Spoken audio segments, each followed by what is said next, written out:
श्री कृष्णा। राधे राधे दोस्तों। आज के इस वीडियो में आप सभी जानेंगे कि रोज़ की पूजा में हमें कौन सी आरती गानी चाहिए।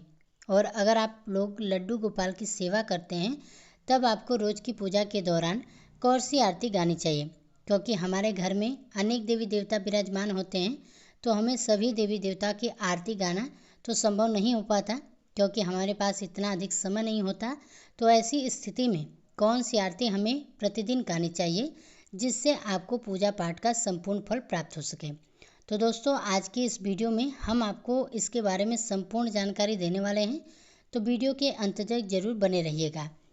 दोस्तों, हमारे हिंदू धर्म में पूजा पाठ करते समय सुबह शाम घर में आरती जरूर की जाती है। आरती करने के भी कुछ विशेष नियम होते हैं।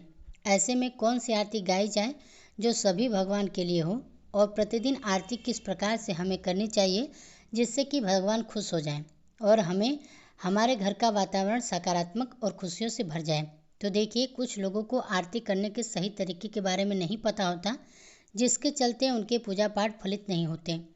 तो चलिए, आज के इस वीडियो में हम जान लेते हैं आरती करने का सही नियम क्या है और आरती करते समय हमें कौन सी आरती गानी चाहिए। तो देखिए, हमारे हिंदू घरों में बिना भगवान की पूजा आरती किए दिन की शुरुआत नहीं हो सकती। इससे घर में सुख शांति, धन समृद्धि और बरकत आती है। लेकिन कुछ लोगों को आरती करने के सही तरीके के बारे में पता नहीं होता है, तो चलिए इसके बारे में हम जान लेते हैं। भगवान की आरती हमेशा एक ही स्थान पर खड़े होकर आपको करनी चाहिए। आरती करते समय हमेशा थोड़ा झुक करके ही आरती करें। आरती को 4 बार भगवान के चरणों में, 2 बार भगवान की नाभि पर और 1 बार भगवान के मुखमंडल पर और 7 बार भगवान के सभी अंगों पर आरती उतारें। इस तरह से 14 बार भगवान की आरती उतारें।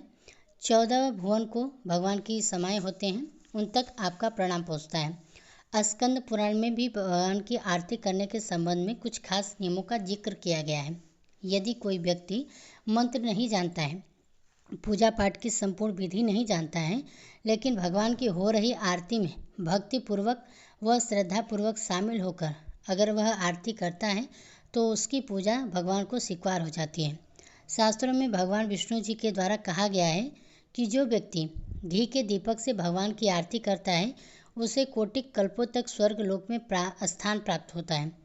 कपूर से भगवान की आरती करने पर व्यक्ति को अनंत में प्रवेश मिलता है। जो व्यक्ति पूजा में होने वाली आरती का दर्शन करता है उसे परम पद की प्राप्ति होती है। ऐसे में पूजा के बाद आरती करते वक्त विशेष सावधानियां आपको जरूर बरतनी चाहिए। प्रतिदिन सुबह और शाम आरती करने का विधान है। देवी देवता की आरती करने के लिए घी, कपूर, धूप आदि का इस्तेमाल आपको करना चाहिए। रुई और घी के बाती से बना करके देवी देवता की पूजा आरंभ करनी चाहिए, और इस बात का ध्यान जरूर रखना चाहिए कि बाती और कपूर की संख्या 1, 2, 5 या फिर 7 की संख्या में होनी चाहिए। आरती आरंभ करने से पहले जल से आचमनी यानी कि दीपक के चारों ओर 3 बार जल जरूर घुमाना चाहिए। माना जाता है कि इससे दीपक का शुद्धिकरण हो जाता है। इसके बाद विधिवत तरीके से खड़े होकर ही आपको आरती करनी चाहिए। अगर आपको कोई स्वास्थ्य संबंधी समस्या है, कोई परेशानी है, आप ठीक ढंग से खड़े नहीं हो पाते हैं, तो फिर ऐसी स्थिति में आप बैठकर भी भगवान की आरती कर सकते हैं। इसमें कोई दिक्कत नहीं है।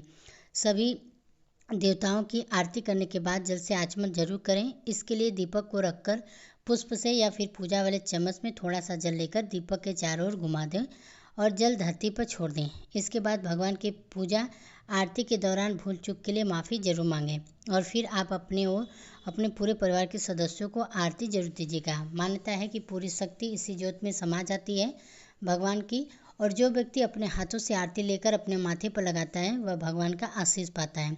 तो आइए अब जान लेते हैं कि रोज़ की पूजा के दौरान हमें कौन सी आरती गानी चाहिए जो कि सभी भगवान के लिए हो। तो देखिए, हमें रोज़ की पूजा के दौरान ओम जय जगदीश हरे आरती जरूर गानी चाहिए, क्योंकि यह सभी देवी देवता के लिए श्रेष्ठ होती है। यदि आप लड्डू गोपाल की सेवा करते हैं फिर भी आप यह आरती गा सकते हैं। जिस प्रकार अंबर से बरसते हुए पानी की हर एक बूंद सागर में जाकर मिल जाती है, ठीक उसी प्रकार सभी देवता की पूजा करने से वह एक ही देवता में जाकर मिल जाते हैं। वह है देवता जगत के पालनहार श्री हरि विष्णु, सभी जगत के ईश हैं। इसलिए हमें रोज़ की पूजा के दौरान ओम जय जगदीश हरे आरती जरूर गानी चाहिए। अगर आपके पास टाइम ज़्यादा है तो आप फिर जितना चाहे आरती गा सकते हैं। लेकिन यदि आपके पास ज़्यादा समय नहीं है आरती गाने का, तो फिर आप ऐसी स्थिति में ओम जय जगदीश हरे की आरती गाकर भी पूजा का संपूर्ण फल प्राप्त कर सकते हैं। तो दोस्तों, उम्मीद करती हूँ कि आज की दी गई जानकारी आपको पसंद आई होगी। पसंद आई हो तो वीडियो को लाइक कीजिएगा। साथ ही इसी तरह की अन्य वीडियोस को देखने के लिए हमारे चैनल को सब्सक्राइब जरूर कीजिएगा।